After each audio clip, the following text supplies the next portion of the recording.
Uncle నమస్తే. అమ్మా నమస్తే. మీ పేరేంటి? అర్జునరావు గారు. అమ్మ మీ పేరు? నా పేరు రాణి అండి. రాణి గారు. ఈ ఇల్లు మీదేనా?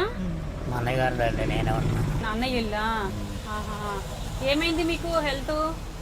నేను వాళ్ళు వేయించామండి, హార్ట్ ప్రాబ్లం అయిందా? తర్వాత సైకిల్ మించి పడితే అలా కాళ్ళు అసలు ఏం పని చేయట్లేదు. సైకిల్ మీద నుంచి పడితేనే కాలు పని చేయట్లేదా?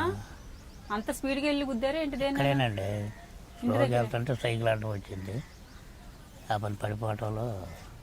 అదేలే, టైం బాగలేనప్పుడు చీమ కూడా పాము అయినట్టు ఉంటుందేమో మరి. కాళ్ళు అసలు నడవని ఇట్లా ఇక ఏదో నిప్పులు పెళ్ళి వేసుకున్నట్టు అట్టడు జరుగుతుంది. త్వరగా పర్లేదు, ఇద్దరు ఆడపిల్లలు నాకు. ఇద్దరు ఆడపిల్లలా? అవునమ్మా. అల్లుళ్ళు ఏం చేస్తారు? కూలి పని. కూలి పని చేస్తారు. ఎంత డైలీ కూలి ఎంత? వాళ్ళకి ఎంత నేను అడగనండి. ప్రస్తుతానికి ఇంట్లో ఉన్నారా మీ అమ్మాయిలు? చిన్న అమ్మాయి డెలివరీకి వచ్చింది. చిన్న అమ్మాయికి డెలివరీ. ఎవరు పుట్టారు? బాబు. బాబు పుట్టాడు. ఫస్ట్ ఆడపిల్ల. ఫస్ట్ ఆడపిల్ల, ఇది సెకండ్ డెలివరీయా? అంకుల్ ఏం పని చేసేవారమ్మా? కూలి పనికి వెళ్ళేవాడమ్మా. కూలి పనేనా? బాగా కష్టపడ్డాలండి, ఇద్దరు ఆడపిల్లల మీద. చిన్నమ్మాయిని డిగ్రీ వరకు చదివేయాలని పట్టుబట్టి చదివించాము. గవర్నమెంట్ కాలేజా ప్రైవేట్ కాలేజా? Private college. ప్రైవేట్ కాలేజీలో చదివించారు. మరి ఉద్యోగం గట్టా వెళ్ళలేదమ్మా పాప? అన్న పెళ్లి చేసుకుందా? చేసుకుంది పెళ్లి. దూది మిల్లో పనికి పొట్టుగుడిపాడు దగ్గర స్పిన్నింగ్ మిల్ ఉందండి, టెక్స్టైల్ కంపెనీ అని, దారం తయారు. ఇక మనకు నాకు జరుగుబాటు లేనప్పుడు ఆ కంపెనీలోకి కాలేజీ వాళ్ళు మా ఊరు వాళ్ళు వెళ్తుంటే వెళ్ళింది వాళ్ళ అమ్మడి. నేను వెళ్ళలేదు, వాళ్ళ నుంచి వెళ్తే వాళ్ళ అమ్మట వెళ్ళింది. ఇక అతనితోనే నేను సెటిల్ చేస్తూ అయ్యింది. ఆ పనికి వెళ్తేనే పెళ్లి సంబంధం చూసుకుని వచ్చిందా? అక్కడే స్టేషన్లో కేసు అయి పెట్టినా కానీ ఈ చెప్పే ఎస్ఐ గారు నేను రెక్కల చోర పెంచాను, ఆమె ఇష్టపడినప్పుడు చేసేస్తాను. కేసుల వరకు వెళ్ళారా? అమ్మాయి వెళ్ళిందా? అమ్మాయి గారు మేమే పెట్టామండి, మరి మన పిల్ల బిడ్డ కావాలి కదండి. ఇక ఎస్ఐ గారు వద్దయ్యా, గొడవ వద్దా లేకుండా చేసాను అంటే మన బిడ్డ మనకు కావాలి కదండి అని పెట్టాను నేను. తీసుకొట్టేసి అప్పు చెప్పారు, మా అమ్మాయి వాళ్ళతో వెళ్తానంటే పంపించేసాయి. ప్రెగ్నెన్సీ టైంలో మళ్ళీ వచ్చి మీరు తీసుకొచ్చారా? మేమే తీసుకొచ్చాం. అదే గొడవ పెట్టుకుని అదే అని కేసు అని కానీ మనం ఎందుకు డబ్బులు వేస్ట్, టైం వేస్ట్ మీకు. అప్పుడు మళ్ళీ అప్పుడు టైఫాయిడ్ జ్వరం. తర్వాత ఫోన్ ద్వారాగా నాన్న నేను వస్తాను అందరూ అమ్మ. అంతేలే, ఇంకా కన్న ప్రేమ వదులుకోలేము కదా మళ్ళీ. అంటే నాకు పెంచానండి, నేను చెప్పుకోకూడదు కానీ.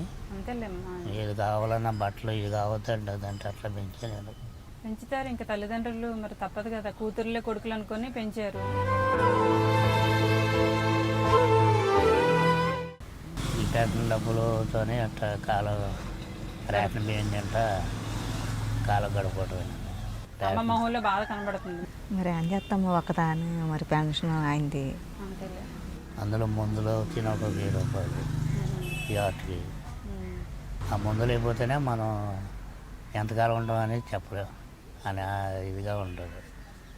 ఆ మందులు కంటిన్యూ కొడాల్సిందేనండి. అంకుల్, నాకేమైనా ఆంటీ చేత చికెన్ కూర వండిస్తారా? మరి మీకే కష్టంగా ఉందంటున్నారు. టెన్షన్ వస్తుంది కండి. ఈ ఫంక్షన్ వచ్చేసి 10 రోజులు అయింది. మళ్ళీ వస్తుందిగా. ఈ కిరాణా సామాన్లు మొత్తం అన్నీ ఉంటాయమ్మా, టీ పొడి దగ్గర నుంచి అన్నీ ఉంటాయి మీకు. ఓకేనా? అవి 25 కిలోలు రైస్.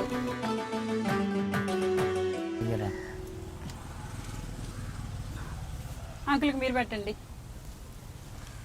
మీ ఆయన ఏం పిలుస్తారు? అంటాం. ఇదిగో అంట. సరే ఇదిగో తీసుకోని. మీరు మాత్రం మీ ఆవిడ రాణి అని పిలుస్తారు? రాణి అంటానండి. కూతురు వచ్చి ఇంట్లో ఉంది, 2 మనవాళ్ళు ఉన్నారు, మీరిద్దరు, 4. సో పరిస్థితి కష్టంగా ఉంది. ఇగో 5000 ఇస్తున్నానమ్మా నేను. భత్యానికి ఇది మీకు సరిపోతుంది, ఖర్చులకి అవి మీరు వాడుకోండి. ఓకేనా? అర్జునరావు అంకుల్, ఎందుకు డల్ అయ్యారు? ఇప్పటి వరకు యాక్టివ్గా ఉన్నారు, ఎందుకు బాధపడుతున్నారు? ఎందుకు సడన్ గా బాధ వస్తుంది అంకుల్కి? ఇప్పుడు వరకు ఎంత నవ్వుతున్నట్టు మాట్లాడారు, ఏం బాధ లేనట్టు ఉన్నారు ఇప్పటి వరకు.